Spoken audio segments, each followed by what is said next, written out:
Yo yo, welcome to my Black Mage guide for Eden's Verse Iconoclasm in Final Fantasy XIV, also known as E7.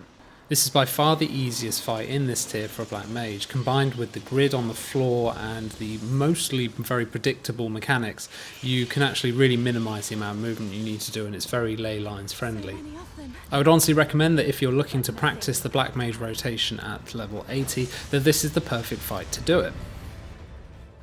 So to start off, I like to hang around just to the right of the leftmost column, and then when I get as far as triple cast in the opener, I'm going to run forward as far as just south of that halfway line, and that's where I'm going to pop down my ley lines, and you can stay in that for the whole 30 seconds. As I said, I think this is a really good boss to practice the Black Mage rotation on if you're still trying to get to grips with it, and it's very easy to do against a training dummy and to optimize it, but as we've all found at some point, the rotation can be difficult to do sometimes under the sort of the pressures of an actual boss and all the movement for mechanics. So I think this is a really good stepping stone. If you are looking to practice it, then this is the one to do it on. We've now got our first two pairs of birds. The first pair will always go down the outer columns, and the second pair will always go down the inner columns this first time round, so that's why I've been hanging around just to the right of this line. As soon as that first pair goes, you can just step over the line and you'll easily avoid the second pair.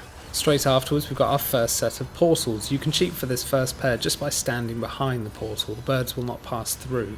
The really important thing to note here is that these portals will always be the same when they appear on the south side or behind you. Red will always be on the left, blue will always be on your right. So if you just remember Left 4 Dead or Left 4 Red, then it makes it much easier from here on. This is now where we're going to spend much of the rest of the fight on the mark in the centre of these four squares. When you're just dealing with the red and blue portals and the birds without the purple and white buff that comes later on, you can avoid any combination, regardless of whether the portals are on your left or on your right, which side the birds come down first. It really doesn't matter. You can avoid them all from these four squares in the centre, so it's a very good place to hang around and put your ley lines down. In this run, birds come down my right hand side first, so I know they're going through blue, so I stand in the red lane, avoid the first set of birds, move over, staying in the red lane, and then I'm going to move forward once they've come out the blue portal, and then I'm safe. As you can see from the position of my ley lines here, you'll be in them regardless of which square you stand in when avoiding those portals, so it's a really good place to hang around. Shortly after, we've got the first away with thee. For this first time, it will always take you either left or right, never forward or backwards, so don't panic, just stay centre where you are in the ley lines, carry on facing the boss. It doesn't matter whether you go left or right, just stay still and then just go. Once you've been teleported, you've got time for about 1 or 2 casts, and then you've got to move for your False Twilight AoE. Just go in as far as you need to go, and then that puts you in a good position if you got the stack up. If you don't, then you just need to run backwards a little bit, like so. I'd whack on your mana ward there, regardless of whether you've got the stack or not, because people do very strange things with those stacks, and they can move around, and it just gives you an extra layer of protection. After the stacks, I like to run back to the central marker again, hang around there while we wait for the purple and white debuff birds.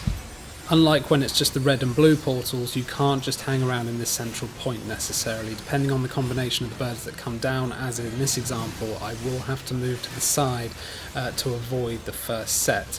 Once you've avoided the first set though, if you did need to move to the side, or whether you actually managed to stay in the middle, you should be able to stay in that respective place for the other 2 combinations that follow. So like here for example, I've had to move to the side. I will whack my ley lines down because I can say with a fair amount of confidence the next 2 combinations I can avoid again from this same point, just stepping over the line.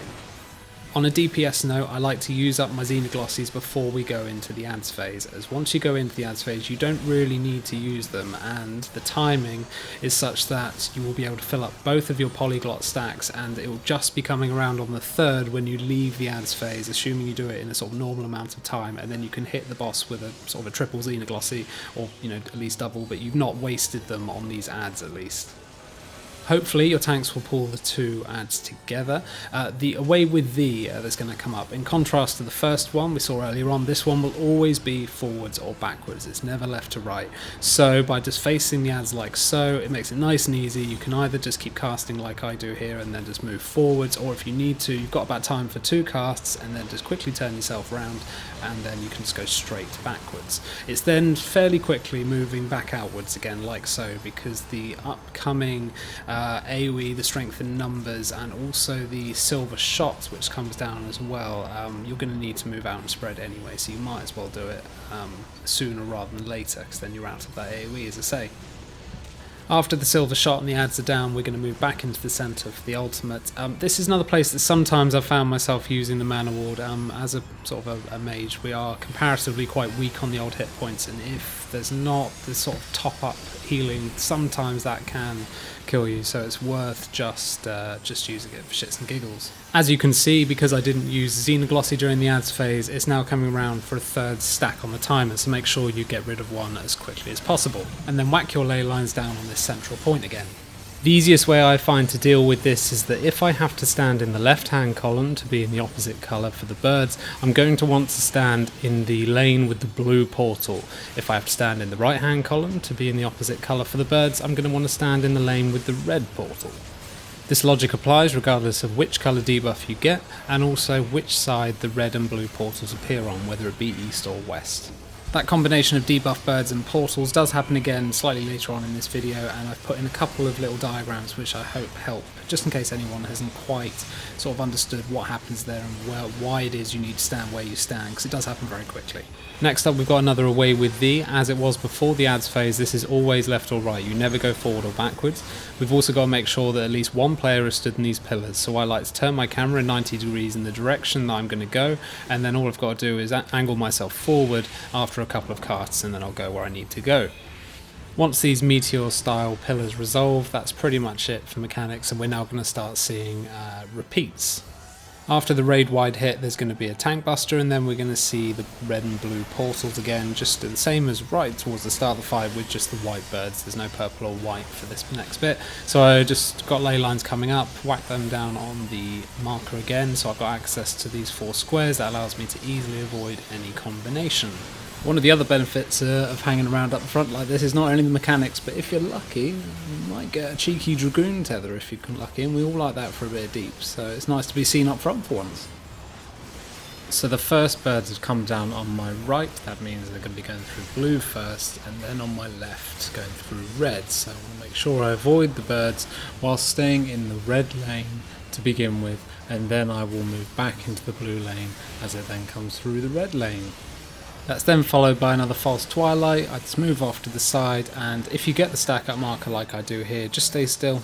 There really is no need to sort of try and position it any better. You only need one player to come to you, so it's much easier to have one marker stay still. I would have thought, and I'm sure hopefully a lot of people would agree, it's not ideal when both markers are moving around, so you can just stay still, and makes it much easier if everyone see what's going on and where they need to go if needed.